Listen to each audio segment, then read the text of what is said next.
So today we'll be looking at the first chapter of A2 biology, which is respiration. In respiration, there are a number of things we need to look at, and the first question which examiners usually ask in P4 from the respiration chapter is simple. Now, this question is usually for 2 or 3 marks. What is the question saying? The question is asking us, why is energy needed by living organisms? Pretty self-explanatory. All of us are living organisms. Why do we need energy? If it's a 2 mark question, you write 2 points. If it's a 3 mark question, then obviously you write 3 points. What are those 3 points which you have to write in the exam? Point number one, in order to allow for movement of substances between cells, we all are multicellular living organisms, and there are a number of substances which need to be transported between the cells in our body. Now, in order to allow for this transport of substances between cells, many different processes are used. And we have learned about this in AS level as well as in IGCSE biology. What is that? Diffusion, facilitated diffusion, co-transport diffusion, as well as active transport. And that is an example which I've written here, active transport, one of the many examples. What are these examples? These examples illustrate the movement of substances between cells in our body. And this is the first reason as to why energy is needed by living organisms. Reason number two, in order to allow for external movement of the body. Now, leave the things happening in the body aside. Our body consists of many muscles. These muscles are simultaneously contracting and relaxing one after the other. Therefore, in order to allow for our body to move, respire, and perform all of those actions which we do in our day-to-day life, which comes under external movement, energy is needed. So till now, we have learned that energy is needed to allow for the movement of substances between cells in the body, and it is also needed in order to allow for external movement of our body. The third point is it is used in order to allow energy is used by living organisms in order to allow for metabolic reactions to take place. Now, what do I mean by metabolic reactions? Metabolic reactions are those chemical reactions which are taking place in the cytoplasm or the cytosol of a cell. I repeat, metabolic reactions are those chemical reactions which take place in the cytoplasm or the cytosol of the cell. There are two types of metabolic reactions. One is anabolic and two is catabolic. Now, students often confuse and switch both of these types of reactions up, and this usually comes as a P4 question to define the two types of reaction and what are they essentially are.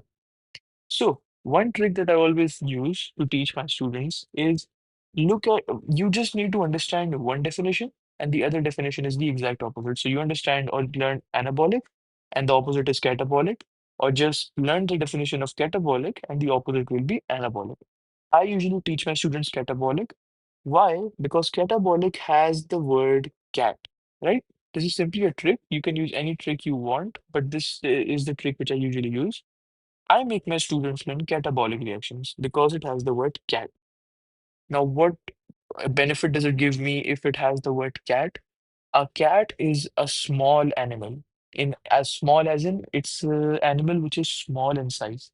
And therefore, catabolic reactions are related to the definition of catabolic reactions, which is that smaller products are formed from larger reactants chemically breaking down together. This is catabolic reactions. It is the breakdown of a larger reactant because of which we form a smaller product. And I relate the size of the product to the word cat in catabolic. So as soon as you hear the word catabolic, you should be like, oh, it has the word cat. And a cat is small, meaning a smaller product is formed from the chemical breakdown of a larger reactant. This was the simple trick. Anabolic reactions are obviously the opposite of catabolic reactions, wherein smaller reactants chemically combine together to form a larger product. In catabolic reactions, chemical breakdown was taking place. But in anabolic reactions, smaller reactants chemically combine to form a larger product. Now, the question is, now we understood obviously that energy, wow, what are the reasons behind why we say that energy is needed by living organisms? The next question is, where does this energy come from? This energy comes from a molecule called ATP. ATP's full form is adenosine triphosphate. Now let's understand this word by word. The word tri means three. The word phosphate essentially means the phosphate groups or the inorganic phosphate ions. So when I say triphosphate, I simply say three phosphate inorganic phosphate groups or phosphate ions. Now, the word adenosine is a bit interesting, and we have obviously learned this in AS biology that adenosine is simply adenine plus the ribose sugar. Now, ribose is technically a sugar, it is a five carbon sugar. When we talked about glucose in the last chapter in AS, glucose, we knew the chemical formula was C6H12O6. Ribose, and that's why glucose is a six carbon sugar, meaning that the sugar consists of six carbons. When we talk about ribose, it is a five carbon sugar, meaning the chemical formula is C5H10O5. And you know the full form of DNA? It is deoxyribonucleic acid, meaning the sugar used in DNA is called deoxyribose. We have also learned this in AS, which has the chemical formula of C5H10O4. There is one oxygen less compared to ribose. But again, that's just extra information. We don't need to know that. We simply need to know the meaning of ribose. What is ribose? It is a five carbon sugar. Adenine is the nitrogenous base. In smaller classes, we would have learned about the DNA nitrogenous bases, which was A, C, G, and T. Last year, we learned that A was adenine, C was cytosine, G was guanine, and T was thymine. A adenine is the same adenine which we are talking about here. This is the nitrogenous base. Now, when this nitrogenous base is attached to the ribose sugar, it together adenine plus ribose makes adenosine. And when this adenosine is attached to three phosphate groups, it makes adenosine triphosphate, which is one singular ATP molecule. Simple as that. Now, how did we relate the ATP molecule, which is simply a molecule, to energy? What essentially happens is, let's suppose a scenario where our body is requiring energy. Now, ATP is the energy currency of the body. Now, you need to understand this phrase. ATP is the energy currency of the body. What does that mean? It means that whenever the body requires energy, one ATP molecule chemically breaks down to release energy, which is what is written here. ATP chemically breaks down to release energy. Now, what type of a chemical reaction is this actually? This is a hydrolysis reaction. You obviously all would have learned in chemistry that hydrolysis, what does it mean? It's a type of chemical reaction involving the chemical breakdown of a substance using water. So when I say that a hydrolysis reaction has taken place, so and so hydrolysis reaction has taken place, I simply mean that a particular chemical reaction has occurred and how and what has occurred in that, a substance has been broken down using water. So the next time I use the word hydrolysis, the thing which should come to all of your minds is simply chemical breakdown of a substance using water. So ATP chemically breaks down in a hydrolysis reaction, meaning when we add water molecules to ATP, it breaks down and it releases energy. Now comes the topic of how does it break down. Firstly, this specific hydrolysis process, not all hydrolysis reactions, but only when we talk about ATP, the hydrolysis process is an enzymatically controlled reaction. Now, what do I mean by that? When I read the word enzymatically controlled process or reaction, the first word that comes to my mind is enzyme, because the word says enzymatically controlled. Enzymatically controlled, in other words, simply means it's controlled by an enzyme. So hydrolysis is an enzymatically controlled process, is simply a fancy way of saying that hydrolysis is a chemical reaction which is controlled by an enzyme. In the case of ATP chemical breakdown. Now, what enzyme is that? This is the enzyme which controls the reaction. Obviously, all enzymes are there for them to be able to control the reaction. This enzyme's name, which you have to remember, which is also in your syllabus, is ATPase enzyme. So As a summary of this entire paragraph, ATP chemically breaks down in a hydrolysis enzymatically controlled reaction. Look at the keywords I'm using. Hydrolysis, enzymatically controlled reaction. What is the enzyme controlling the reaction? ATPase enzyme. Point number two. How does an ATP molecule undergo hydrolysis? As in, what are the products which are formed? Whenever I say that ATP undergoes hydrolysis, it simply means one phosphate group, one phosphate group detaches from the ATP molecule. I'll repeat. Whenever I talk about the hydrolysis of ATP, I simply mean that every single time one phosphate group, one inorganic phosphate group detaches from the ATP molecule. Simple as that. So when I talk about ATP hydrolysis, the letter T, this makes ADP plus an inorganic phosphate group which is released and 30.5 kilojoule per mole of energy is released. Now there are two very, very important things to note here. The letter T here in ATP denoted tri, as explained it in adenosine triphosphate's full form. So tri means three. Here I wrote ADP. This full form of ADP is adenosine diphosphate. The word di here means two phosphate groups, meaning what is the reaction that has taken place here? One phosphate group has detached from the ATP molecule, and that I've written separately here. And 30.5 kilojoule per mole of energy is released, which was obviously the main reason why we were conducting the hydrolysis of ATP. Point number two, the word per mole, what does this mean? As in 30.5 kilojoule per mole of energy is released. What does per mole here mean? Per mole here simply means that 1 mole of ATP is undergoing the chemical reaction. If I had written 2 here, or 3 here, or 200 here, any number other than 1, I would have only written 30.5 kilojoule. I'll repeat, this is a very common misconception. If I suppose, let's say, let's take a random example, I wrote 8 here, makes 8 ADP plus 8 inorganic phosphate group plus 30.5 times 8, whatever the answer is.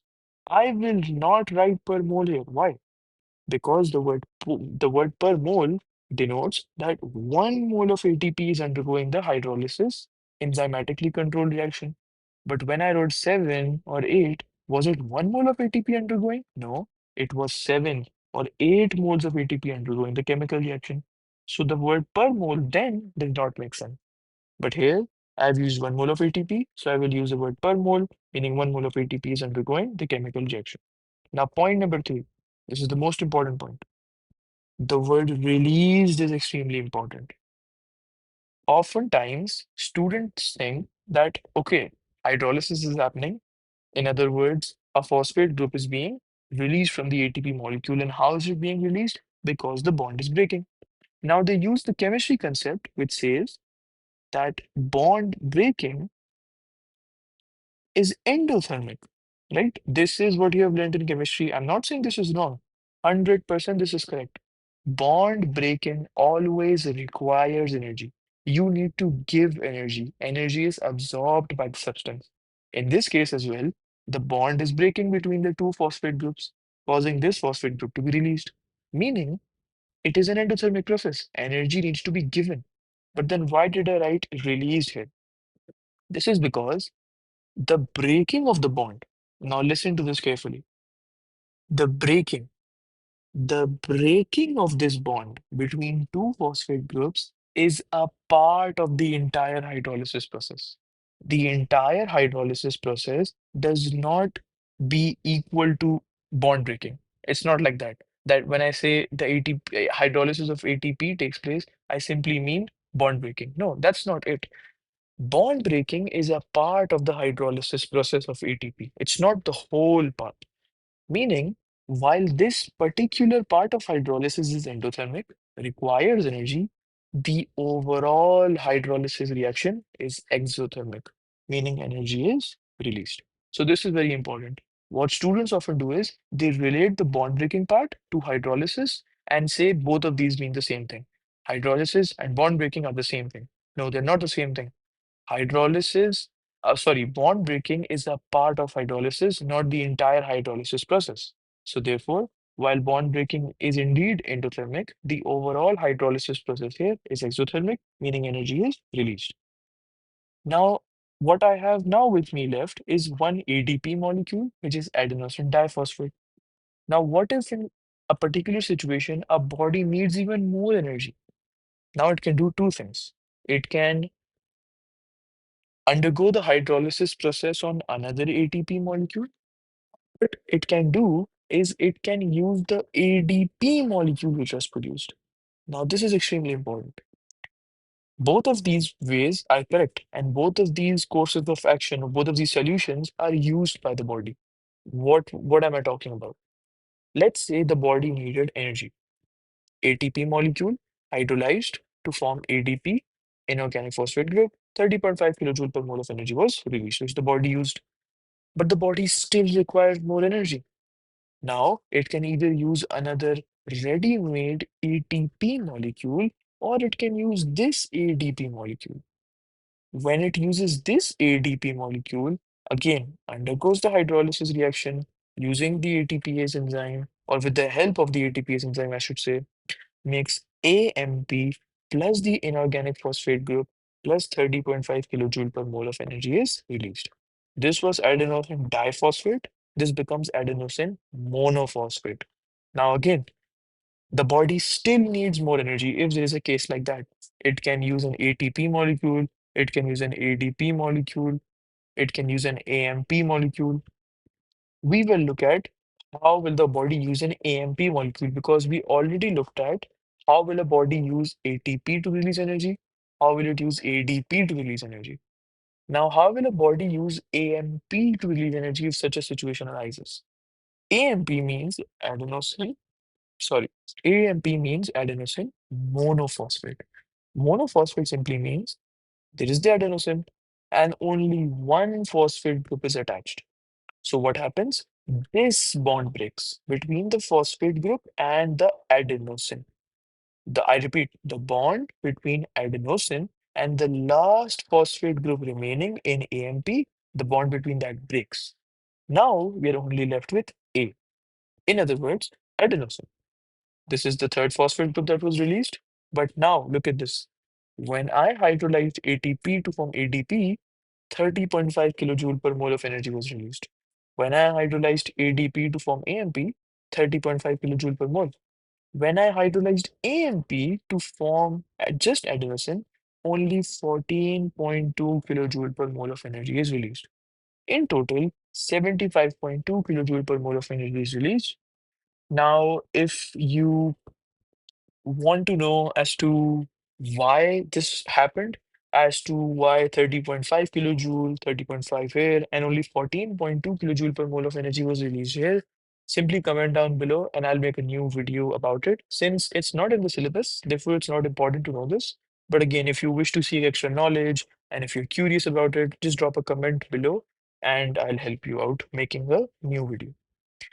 Right. Now, the next topic we have to talk about is phosphorylation versus dephosphorylation. When I say the word phosphorylation, it simply means you are adding an inorganic phosphate group to a particular substance. I repeat, when I say the word phosphorylation, it simply means the addition of an inorganic phosphate group to a substance. You are adding it to a substance. You are not removing it from a substance. Now, when I say the word dephosphorylation, obviously it's the exact opposite. And the word D here means remove, which obviously means that you are removing a phosphate group from a substance. Now let's take an example what we look at back here. When I hydrolyzed an ATP molecule, was I phosphorylating it or was I dephosphorylating it? I was dephosphorylating it. Why? Because I see a reduction in the number of phosphate groups when I go from my reactant to my products. Here I had three phosphate groups, hence the word tri. Here I have two phosphate groups, hence the word di, meaning that one phosphate group has been released. This is dephosphorylation. And dephosphorylation is an overall exothermic reaction, Now you should understand as to why 30.5 kilojoule per mole of energy was released. Because dephosphorylation is overall exothermic. Yes, it does involve bond breaking, and bond breaking is endothermic, but overall dephosphorylation is exothermic. Phosphorylation, obviously because it's opposite, hence why it's an endothermic reaction. Simple as that. Now we learned why is energy needed by living organisms. We learned about where do organisms get this energy from, what is the energy currency of the body, which is ATP. We learned about the full form of ATP, how is it hydrolyzed, what are the enzymes involved, what is the difference between phosphorylation and dephosphorylation, etc., etc. Now we will talk about as to when is ATP actually produced, and this is where the chapter actually starts to go to the business end, meaning this is where the majority of the questions come from. When is ATP actually produced and where is ATP actually produced? ATP is produced during the process of respiration. There are two types of respiration. This is O-level stuff, aerobic respiration and anaerobic respiration. Aerobic respiration simply means the presence of oxygen is needed. Anaerobic respiration simply means that no oxygen is needed to perform the respiration. ATP is produced during both types of respiration. And where is ATP produced? If I talk about aerobic respiration, it's produced in the mitochondria. And when I talk about anaerobic, it's produced in the cytoplasm. But again, we learn more about it in detail. Now, the next question which we have to answer is why is ATP used as an energy storage molecule? Think about it for a moment. Why is ATP used as an energy storage molecule? As in, why can't we use another random substance? Why does it only specifically needs to be ATP? Because ATP molecules have adaptive features. They have adaptive features which allow it to act as an energy storage molecule. Now, what are these adaptive features? You need to learn at least three because this is always a 3 to 4 mark question, but learning three should be more than enough. So, point number one, the hydrolysis, the hydrolysis of ATP is a fairly easy and quick reaction. When I talk about the hydrolysis of ATP, the ATP hydrolysis is a fairly easy and quick reaction, meaning it takes place in in just very few moments, as in it does not require a large amount of time. It's not a slow chemical reaction. It's a very quick and easy reaction to complete. Simple as that. Point number two. An ATP is a stable molecule. Now, what do I mean by stable molecule? As in, what does stability here of the ATP molecule refer to? It refers to being unaffected by changes in pH level. If ATP is produced in a cell and the pH of the cell changes due to whatever reason, it does not mean that an ATP molecule will start to chemically break down. No. Why not? It's a stable molecule. That's why. It will only break down in the presence of the ATPase enzyme and water at the same time. Meaning, if let's say only water is present, but not the ATPase enzyme, will it hydrolyze? No. If only ATPase is present and not water, will it hydrolyze? No. But if both water and ATPase are present, only then it will hydrolyze. And second point, it is not affected by changes in pH. Third point, it is water soluble. If we have chosen any other compound, it would not have been able to tick all of these conditions to be used as an energy storage molecule. An ATP molecule is water soluble, meaning that it can easily be transported to other parts of the cell. Now, how do I relate the transportation part to water solubility? We need to understand that in a cell, the majority part is the cytosol, or in other words, the cytoplasm. Now, this cytoplasm is simply the watery part. It is the watery part, or it's the fluid part. When an ATP molecule is produced, let's say in the cytoplasm for now, it dissolves in the cytoplasm and then it moves to different parts of the cell, whichever part of the cell needs it to carry out the processes of life. Now, last but not the least, we just end the class here by talking about the stages, just listing down the stages of aerobic respiration, and secondly, listing down the processes by which ATP molecules can be produced. When we talk about aerobic respiration, we learn about anaerobic respiration at the very end of the chapter. But when we talk about aerobic respiration, there are four stages in aerobic respiration. The first stage is the glycolysis process. The second stage is the link reaction. The third stage is the Krebs cycle. And the fourth stage is oxidative phosphorylation. Now, obviously, four new words, four new processes. Just list them down in your book and don't need to worry about them. We learn about it in the next class. When we look at the two processes which are used to produce ATP, as in, again, this will be explained in detail in the next class. I'm just listing them down so that we save time in the next class. We talked about why is ATP used as an energy storage molecule? If an ATP releases energy, why is energy needed by living organisms? But we didn't answer the point as to how is ATP actually produced. We did learn as to how is ATP broken down, but we didn't learn as to how is it produced. So it is produced through two processes. The first process is called chemiosmosis, and the second process is called substrate-linked phosphorylation.